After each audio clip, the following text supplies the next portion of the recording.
Olá, bem-vindos! O estudo de hoje é sobre o terceiro anjo, o mais poderoso dos anjos. Estudo maravilhoso, surpreendente, mas antes de entrarmos nele, eu gostaria de incentivá-los a darem relevância a esses vídeos que temos preparados no canal do YouTube. Vários estudos já estão prontos aí. Temos uma série da parábola das 10 virgens que ainda está em andamento. Cada capítulo de nossa apostila da parábola foi feito um vídeo. Temos uma série sobre o Deus triuno, temos vários outros estudos avulso e gostaríamos que dessem a relevância a esses temas curtindo os vídeos, compartilhando com mais pessoas, se inscrevendo no canal. E também temos aí o site movimentoadventista.com.br, temos também a página do Facebook, que também procura trazer as novidades aí. Siga-nos nas redes sociais, então, diversas atualmente que temos. E havendo alguma dúvida, algum questionamento, um esclarecimento que queiram, entre em contato conosco também. Então, nesse tema, o primeiro ponto a ser estudado, nós vamos dividir em alguns tópicos esse assunto, e de certo modo é algo complementar ao tema, então, do quarto anjo que nós já estudamos em duas partes.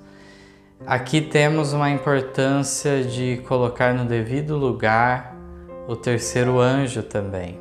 Uma vez que foi esclarecido o tempo devido para vir o anjo Apocalipse 18, agora também devemos compreender corretamente o devido lugar do terceiro anjo na conclusão da obra. Será dividido em 4 tópicos esse assunto. O primeiro é referente aos 3 anjos, que representam os que pregam as mensagens. O primeiro texto, falando mais especificamente do primeiro anjo, Ellen White comenta o porquê do símbolo do anjo. É significativo o fato de afirmar-se ser um anjo arauto desta advertência. Pela pureza, glória e poder do mensageiro celestial, a sabedoria divina foi servida de representar o caráter exaltado da obra a cumprir-se pela mensagem, o poder e glória que a deveriam acompanhar, e o voo do anjo pelo meio do céu, a grande voz com que é proferida a advertência, sua proclamação a todos que habitam sobre a terra, a toda nação, tribo, língua e povo, evidenciam a rapidez e extensão mundial do movimento. Então aqui já é mostrado algumas razões para isso, né? E temos esse texto no Grande Conflito 355 e agora um texto do Testemunhos para a Igreja, volume 5, página 455, fala que os 3 anjos de Apocalipse 14 representam o povo que aceita a luz das mensagens de Deus e vão como agentes seus fazer soar a advertência por toda a extensão e largura da terra. É importante destacar que atualmente o povo de Deus não deve representar apenas o terceiro, o último que veio atuar, mas de fato a junção dos 3 então anjos representa o povo que aceita a luz. Então, de 1798 a 1844, esteve em andamento apenas uma representação do primeiro anjo. Aí chega o verão, vem o segundo anjo, agora eles representavam o primeiro e o segundo. No outono daquele mesmo ano vem o terceiro, e agora representava o primeiro, o segundo e o terceiro. E assim deve ser atualmente. Temos também no Verdade sobre os Anjos, página 247, que estes anjos representam aqueles que recebem a verdade e com poder abrem o evangelho diante do mundo. Vemos que não é uma questão de identificar uma denominação específica, uma organização, instituição, mas sim aqueles que se enquadram como representantes destas mensagens, dessas verdades para os últimos dias. Um texto significativo também sobre isso nós encontramos no Vida e Ensinos, página 87, que fala que foi mostrado que o terceiro anjo que proclama os mandamentos e a fé de Jesus representa o povo que recebe essa mensagem e ergue a voz de advertência ao mundo para que guarde os mandamentos de Deus e a sua lei como a menina dos olhos. Então, para atualmente uma instituição querer se caracterizar pelo terceiro anjo, ela deve então estar proclamando os mandamentos e a fé de Jesus, porque foi mostrado que esse é o papel do terceiro anjo. Representa então um povo que ergue a voz de advertência ao mundo para que guarde os mandamentos de Deus e a sua lei como a menina dos olhos. Então, se essa igreja desculpa qualquer transgressão de um dos 10 mandamentos, ela não pode representar adequadamente o terceiro anjo. Mais adiante, então, vamos nessa consideração ao vermos no sexto testemunho para a igreja, páginas 17 e 18, que os 3 anjos de Apocalipse 14 são representados como voando pelo meio do céu, o que simboliza a obra dos que estão proclamando a primeira, segunda e terceira mensagens angélicas. Todas estão relacionadas entre si. As evidências da verdade eterna e inalterável dessas importantes mensagens, tão significativas para a igreja que lhe valeram violenta oposição do mundo religioso, não estão falidas. Satanás procura constantemente projetar sombras sobre essas mensagens, para que o povo de Deus não possa discernir claramente sua importância, tempo e lugar. Não obstante, permanecem e deverão exercer sua influência sobre nossa vida religiosa enquanto durar o tempo. Mais uma vez, gostaria de destacar que não é como que cada anjo representasse uma denominação, um grupo de pessoas.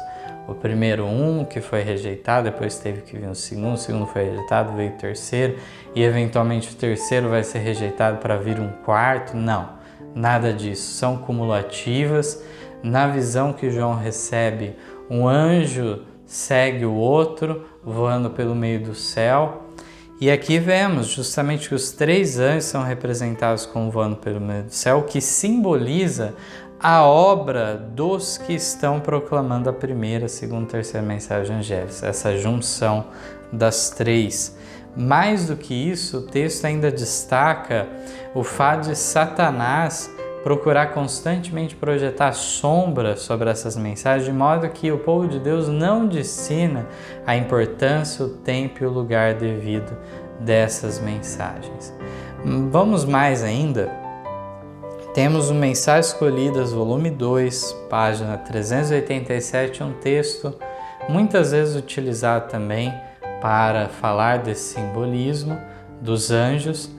Diz assim: os anjos são representados como voando pelo meio do céu, proclamando ao mundo uma mensagem de advertência e tendo relação direta com o povo que vive nos últimos dias da história terrestre.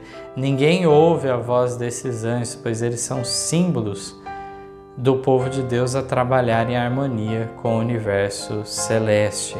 Homens e mulheres iluminados pelo Espírito de Deus e santificados por meio da verdade, proclamam as 3 mensagens em sua ordem. Os textos, então, são claros em afirmar a representação. Os anjos representam aqueles que pregam as mensagens. No próximo tópico, nós vamos ver também que esses anjos são literais.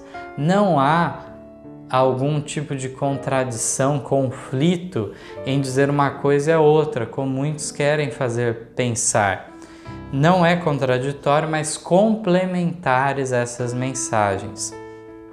Desse modo, nesse texto mesmo, que é tantas vezes destacado para provar o simbolismo dos anjos e a negação de sua literalidade, aqui fala: ninguém ouve a voz desses anjos, pois eles são símbolo do povo de Deus. E aí muitos leem esse trecho para comprovar essa tese. Devíamos, na realidade, analisar com mais clareza os detalhes desse assunto. Nesse texto mesmo vemos que fala que esses anjos são representados voando pelo meio do céu, proclamando ao mundo uma mensagem, tendo relação direta com o povo. Então aqui já é distinguido os anjos e o povo. Eles estão em relação direta, não são a mesma coisa. Aqui na continuação ainda fala: ninguém ouve a voz desses anjos, pois eles são símbolos do povo de Deus a trabalhar em harmonia com o universo celeste. Então, o que nós fazemos aqui na Terra em termos de pregação do Evangelho é dirigido pelo Espírito Santo, que envia os seus anjos ministradores para então, de fato, não eles darem a pregação do Evangelho, como bem sabemos, mas de fato para eles trazerem oportunidades, clareza para as pessoas poderem aceitar a mensagem. Tem um texto adicional a isso que nos revela no Mensagens Escolhidas, volume 2, página 115, que comenta exatamente sobre esse ponto. Diz assim: o Evangelho eterno deve ser proclamado por instrumentos humanos. Devemos fazer soar as mensagens dos anjos, representados como voando pelo meio do céu, com a última advertência ao mundo caído. Aqueles a quem ele enviou a proclamar a terceira mensagem angélica têm estado trabalhando em uníssono com os seres celestes. Então, há uma unidade entre o povo e os anjos. O povo não é a mesma coisa que os anjos, mas eles são distintos.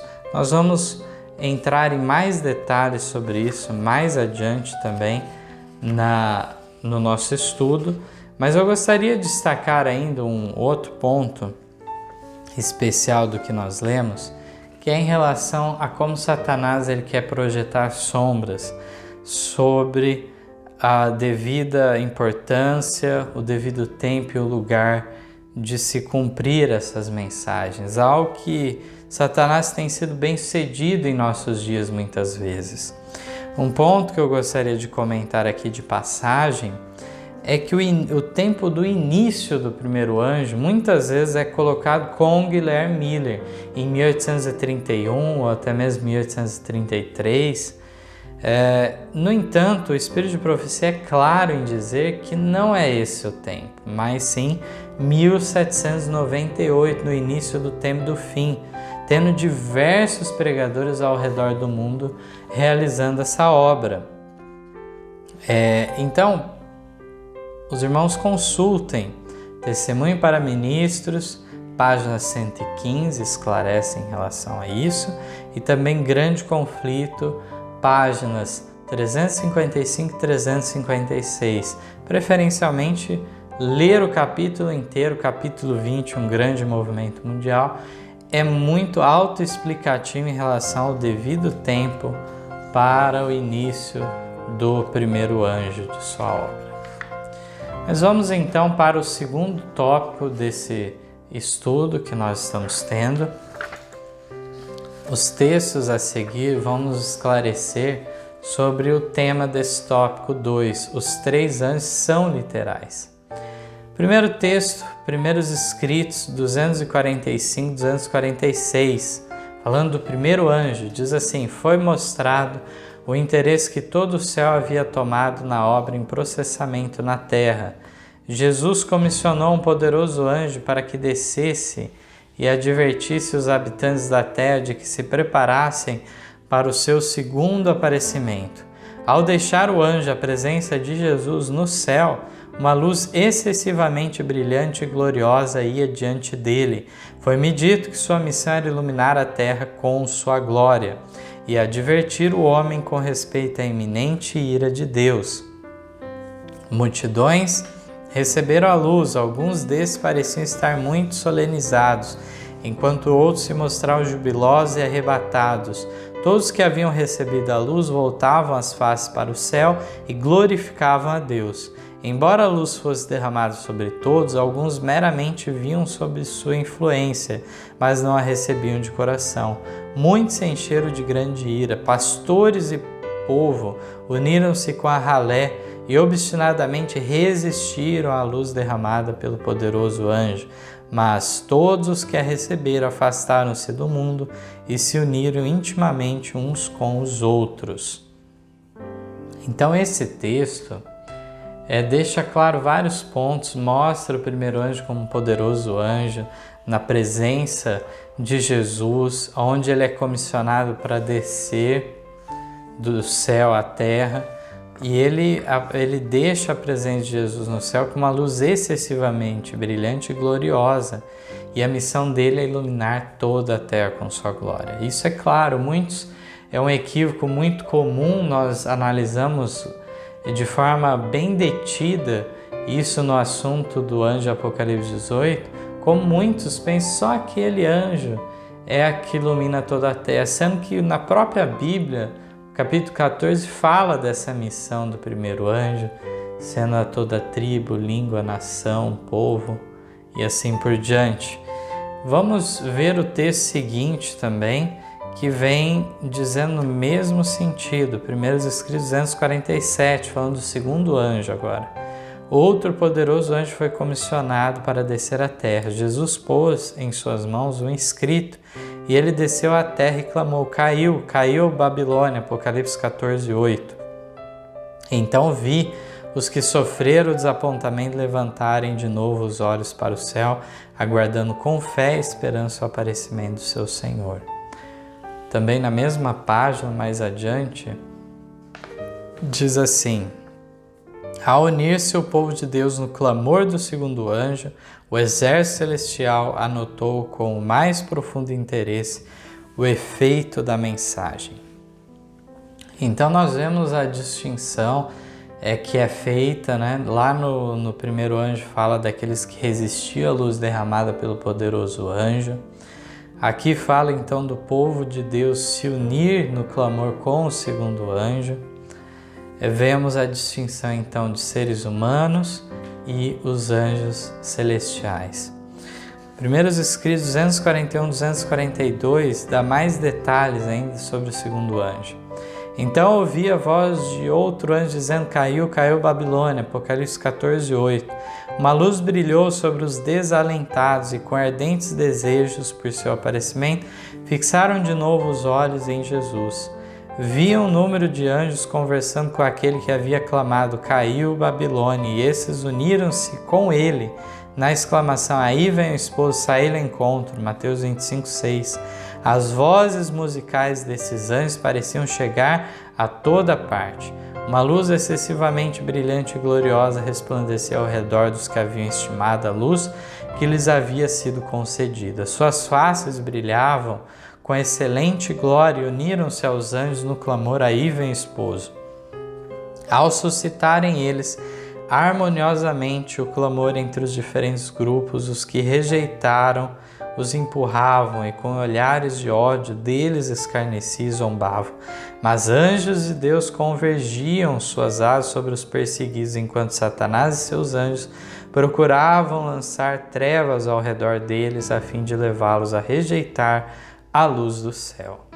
Aqui vemos também, de forma destacada, não só tem um anjo dirigente, chefe final daquela mensagem, que é então o denominado segundo anjo, mas aqui fala que havia um número de anjos conversando com aquele que era o segundo, de modo que ele também tem seus anjos assistentes para auxiliá-lo nesta obra de levar a mensagem adiante através dos instrumentos humanos.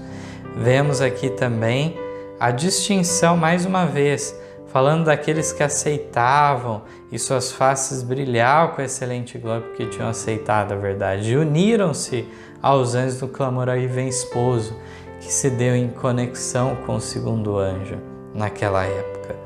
Vemos aqui falando de vozes musicais dos anjos por toda parte, mas há alguns que ainda insistentemente querem negar tudo isso e falam que mesmo essas visões de Ellen White, obviamente colocadas para ela de maneira didática, compreensiva, trazendo vários passos da caminhada do povo de Deus de maneira didática, entende que isso é mero simbolismo e que esses anjos não são literais, mas são de fato símbolos então dos seres humanos, mas aqui nós vemos a distinção de uma coisa da outra. E mais, é tudo simbolismo, então nada disso é real. Não é real que o anjo estava na presença de Jesus, não é real nada disso. Aqui na parte final que nós lemos, fala que anjos de Deus convergiam suas asas sobre os perseguidos e ao mesmo tempo tinha Satanás e seus anjos procuravam lançar trevas ao redor deles, a fim de levá-los a rejeitar a luz do céu. Como que fica essa questão então? Não é verdadeiro, não é real também Satanás e os anjos maus? São simbolismos simplesmente? Então devemos ser sinceros, honestos em nossos argumentos e reconhecer a claridade que há nesses textos.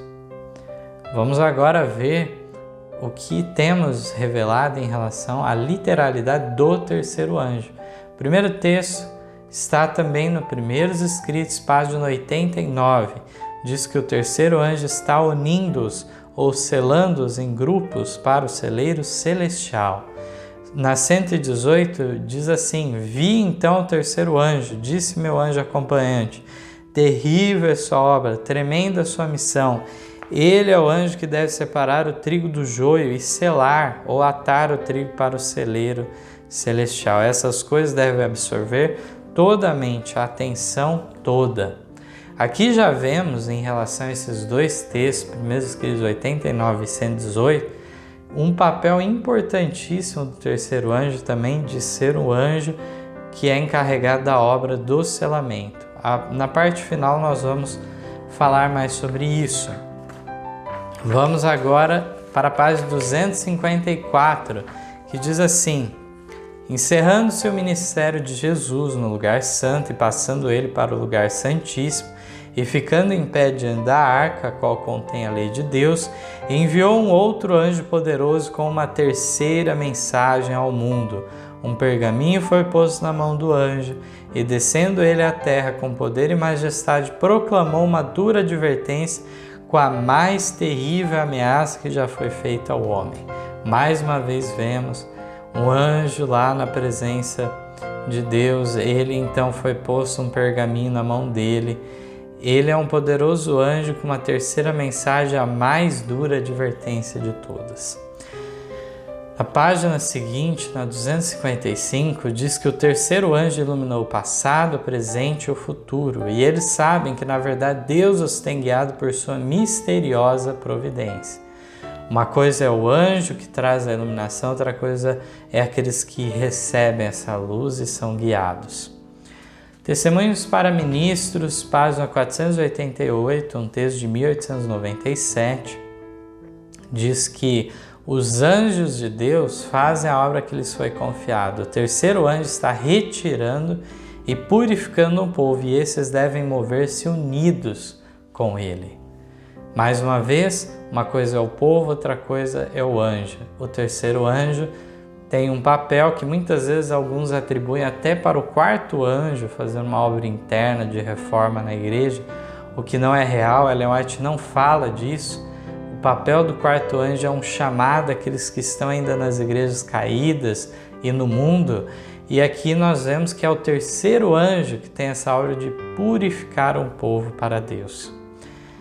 Esses textos então são mais do que suficientes, e em concordância com os dois tópicos, nós devemos analisar o devido lugar dos anjos e dos homens nos planos de Deus. Grande Conflito, página 312, diz que a obra de pregar o Evangelho não foi cometida aos anjos, mas confiada aos homens.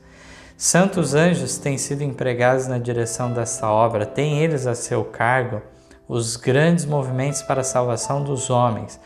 Mas a proclamação do Evangelho propriamente dita é efetuada pelos servos de Cristo sobre a terra.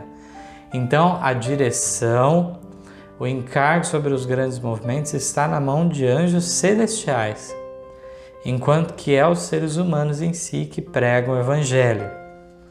No mesmo sentido do texto do Testemunho para Ministros 488, temos também Testemunhos para a Igreja, volume 1, página 207, Olha só que texto maravilhoso. Diz que os anjos de Deus estão fazendo a obra que lhes foi designada.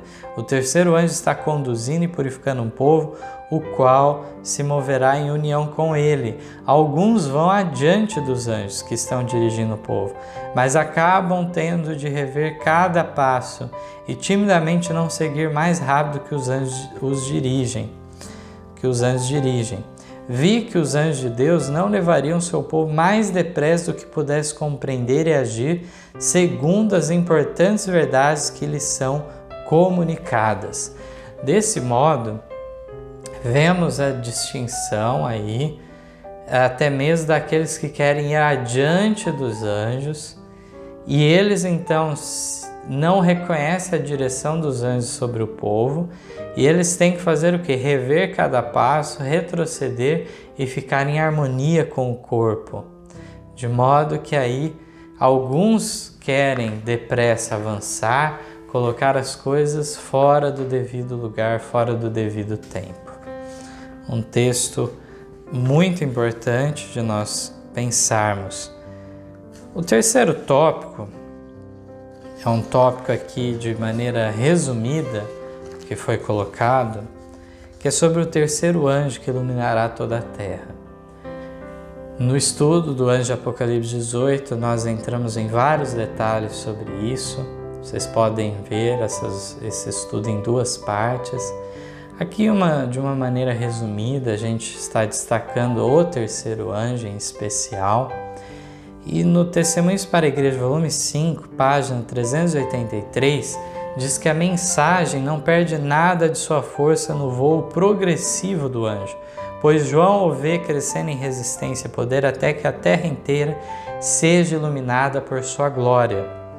Portanto, não é só o quarto anjo que tem essa missão, assim como nós vimos que o primeiro tem também, o terceiro aqui é destacado que ele avança cada vez mais em poder, é um voo progressivo e ele cresce até que ilumine toda a terra com sua glória.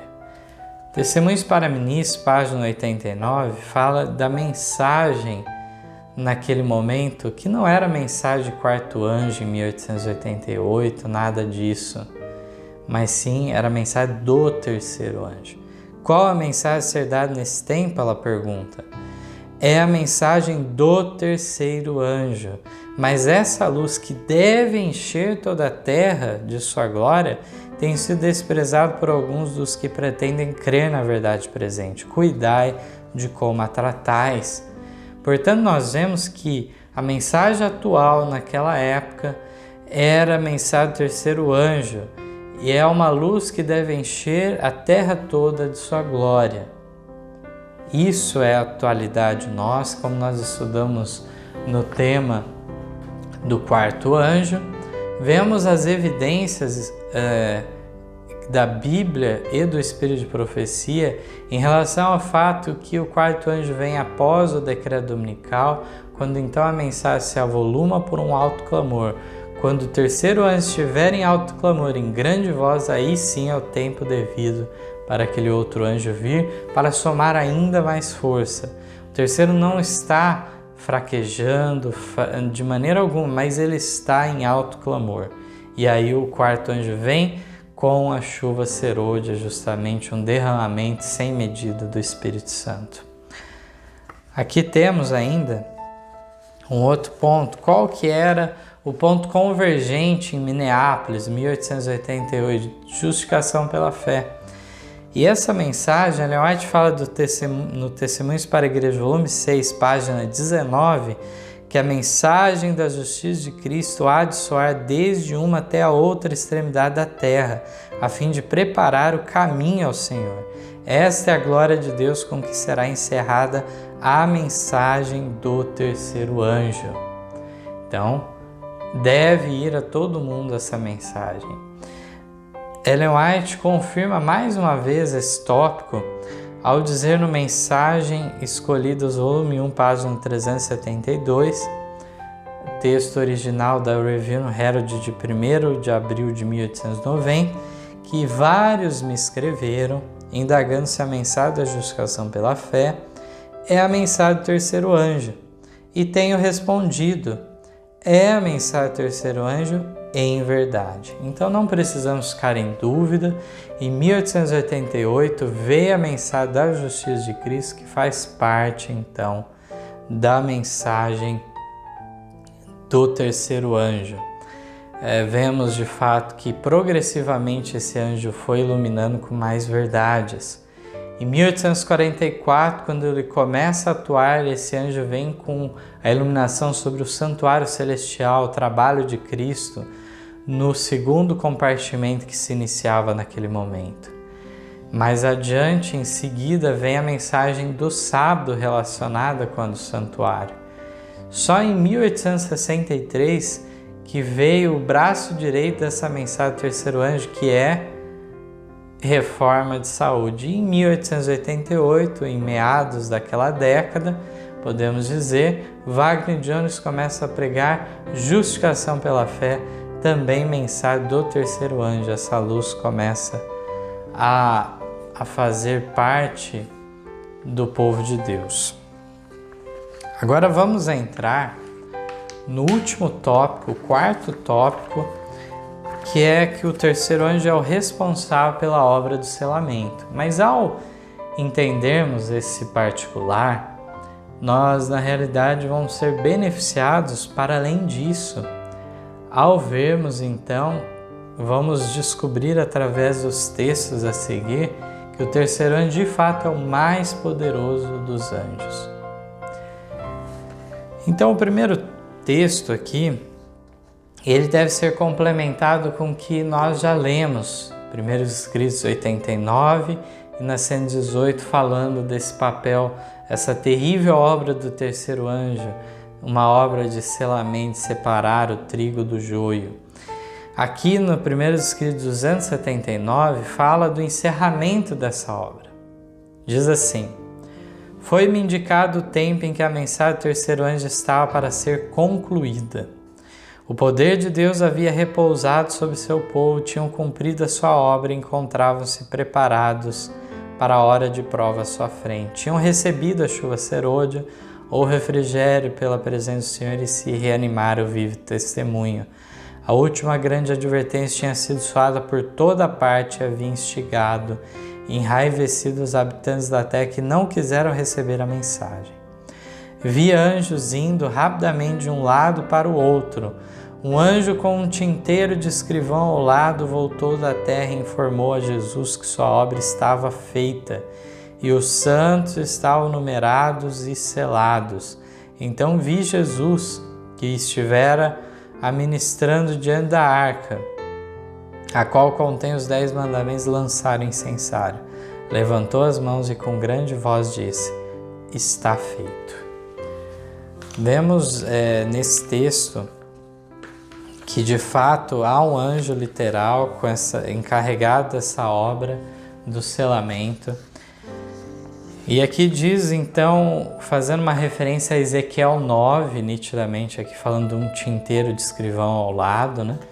Aquela cena também de juízo, de separação que temos em Ezequiel 9, é descrita aqui. Esse é o momento do encerramento da mensagem do terceiro anjo, está sendo concluída, já foi o mundo todo advertido e está ainda em atuação esse terceiro anjo.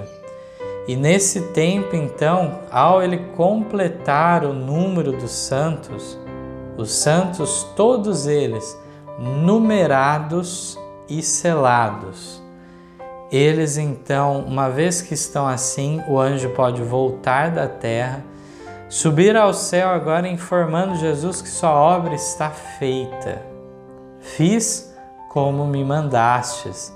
E aí então, nesse momento, Jesus cessa a sua intercessão e diz: está feito.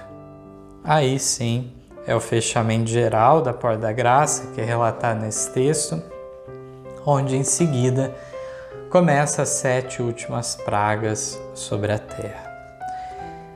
Então, de maneira muito evidente, já foi deixado claro que é o terceiro anjo responsável pela obra do selamento. No Testemunhos para Ministros, página 444, 445, nós vamos ver o que é dito sobre esse anjo selador que tem a obra do selamento.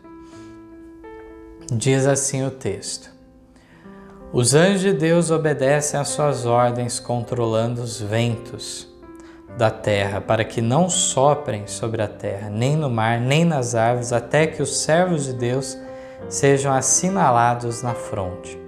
O poderoso anjo é visto subindo do oriente ao nascendo do sol. O mais poderoso dos anjos tem na mão o selo do Deus vivo, ou daquele que é o único que pode dar a vida, que pode gravar nas frontes o sinal, a inscrição dizendo a quem será concedida a imortalidade, a vida eterna. É a voz desse mais elevado dos anjos que tem autoridade para ordenar aos 4 anjos que segurem os 4 ventos até que se realize essa obra, até que ele ordene que o soltem. Então, nesse texto é revelado que esse anjo Apocalipse 7, onde está vinculado ao selamento de 144.000, como bem sabemos, e fala então que ele sobe da banda do sol nascente, esse é o terceiro anjo, de fato. E o terceiro anjo sabemos que ele sela, e sendo que é dito que aquele anjo que tinha nas mãos o selo de Deus para aplicar nas frontes, entendemos que se trata do mesmo anjo. Ao terminarmos de juntar todas essas peças, nós vemos que o terceiro anjo é o mais poderoso dos anjos. Alguns tropeçam em relação a este texto, entendendo que aqui estaria falando da própria divindade.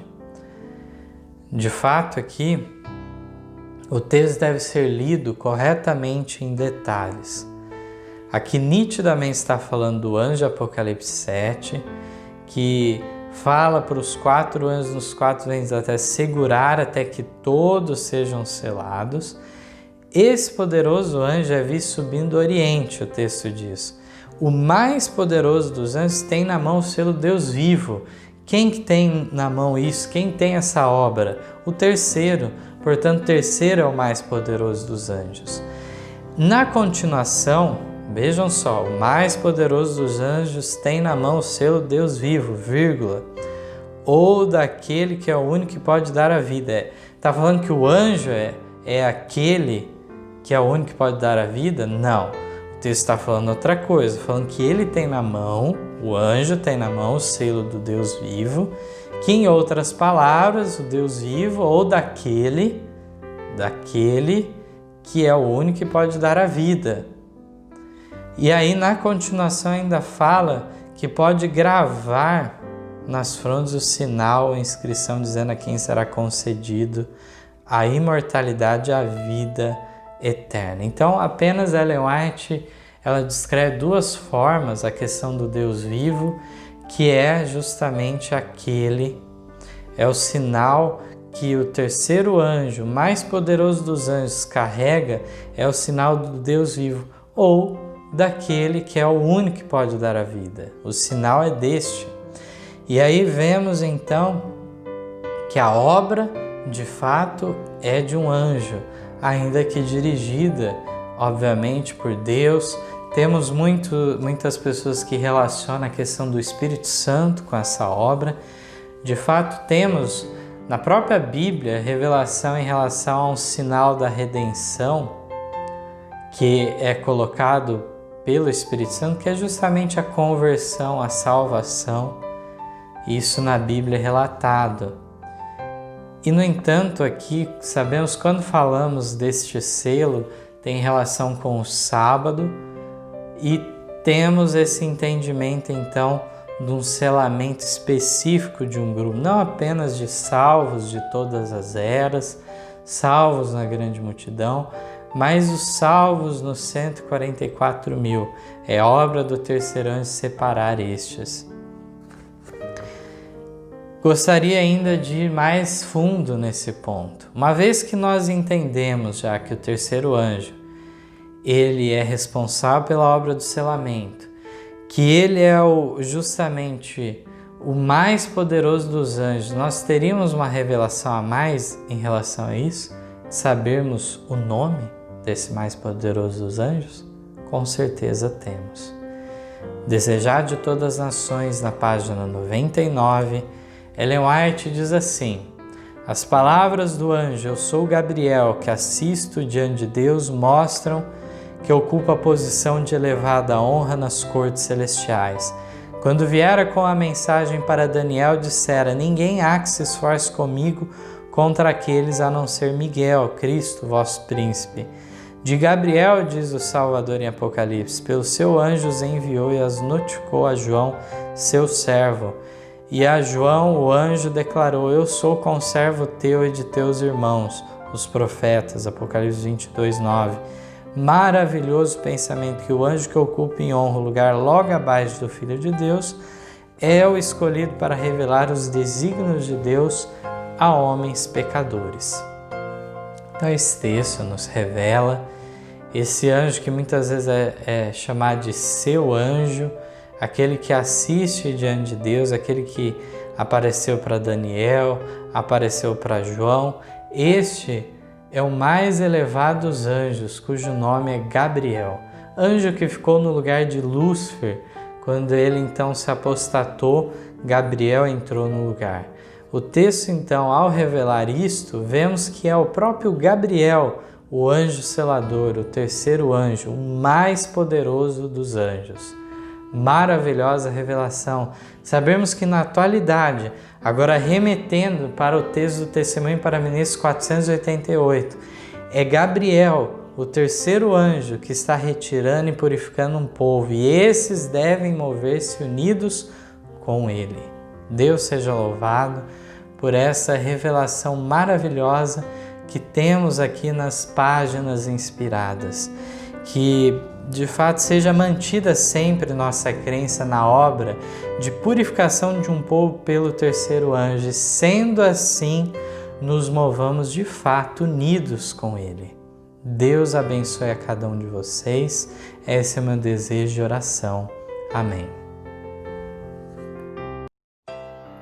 Em nosso site vocês encontrarão estudos, notícias, dicas de saúde, além de todas as nossas lições. Participem conosco através da nossa página no Facebook e assistam todas as nossas lições através do YouTube.